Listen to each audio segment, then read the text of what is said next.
Hey everybody, it's Eli Fishman from TalkingBall.net, and now I'm happy to be joined by 17-year professional veteran Matt Padgett. Welcome. Hey, good to be here. Pleasure having you. You played at Clemson University for the Tigers. You had a career batting average of over 300, and you had 28 career homers. Obviously an outstanding tenure there. Can you tell me about your time there? Yeah, I loved Clemson. I was always a Clemson fan growing up. I wanted to play football there and got a chance to do that and kick a little bit. Played some baseball over there. It was a great time, man. I really enjoyed it. I still go to a lot of football games there, and I was happy to see Clemson win this weekend, the ACC tournament, and get a seed to host a regional this year. So it was a great time, and I still enjoy going back. You were drafted in the 5th round of the 1998 Major League Baseball draft by the Miami Marlins. Can you tell me about what it was like getting drafted and, your experience? Yeah, it was great. It was crazy. It was, kind of a surprise. I not until my junior year did I really think about getting drafted. I was just kind of out there playing, just having fun, just going about it. But when the opportunity came, it was exciting, and I'm really happy with the choice I made to go play. And it's been a good ride, man. I've really enjoyed it. You made your professional debut with the Blue Sox, the low A affiliate, for the Marlins in upstate New York. Can you tell me about what it was like to first step onto the field as a professional player? Yeah, it was crazy. It was a lot different than college, and I just remember it being at the end of a full college season. I just remember being tired and just not used to the professional season or another 60 games after that. It was a different game. I enjoyed it. Learned a lot my first few years, and I had some good coaches up there.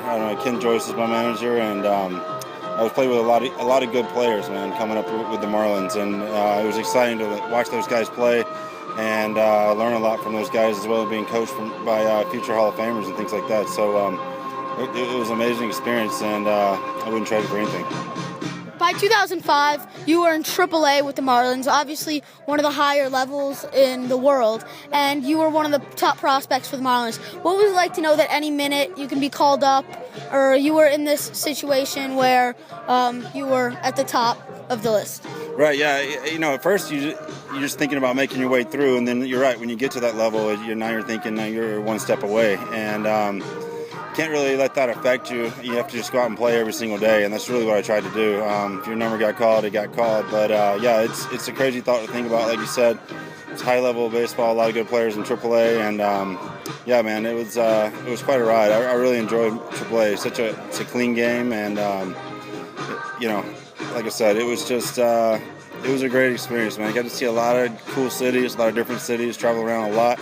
Got to see a lot of places I probably wouldn't have seen without being in the game of baseball, so I'm very grateful for that. In 2006, you moved around organizations a little bit, going from the Marlins to the Cubs, and then midway through the season to the Phillies. But with the Phillies, just a couple months after signing with them, you were named a Double-A All-Star. Can you tell me what it was like to have this honor?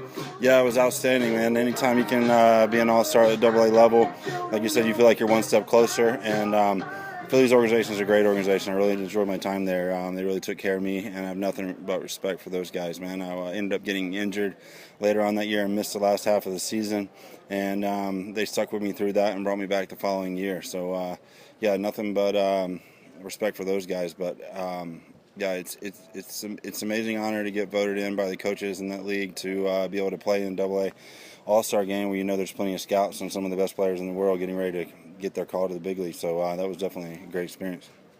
Over the past few years, you've played for teams in both the Canadian American League and also the Atlantic League for teams like the Jackals here, and also teams like the Blue Crabs and the Camden River Sharks and Long Island Ducks of the Atlantic League. What was the adaptation from minor league ball to independent ball like? Right, there's no question. There's an adjustment period, 100%. I usually say it's about a month, because you don't really know what to expect. You come in and you're so used to in the minor leagues being told what to do and when to do it, and it's so regimented. And when you get to minor league ball or independent baseball, the level of play is still there, especially in the Atlantic League. It's just guys that are a little bit older, and you just got to bring your A game still in that league. And it is an adjustment period. As soon as you get locked into that and you understand that you're still playing professional baseball with professionals, it really turned into just like any other league. The biggest difference, I would say, is just more free time.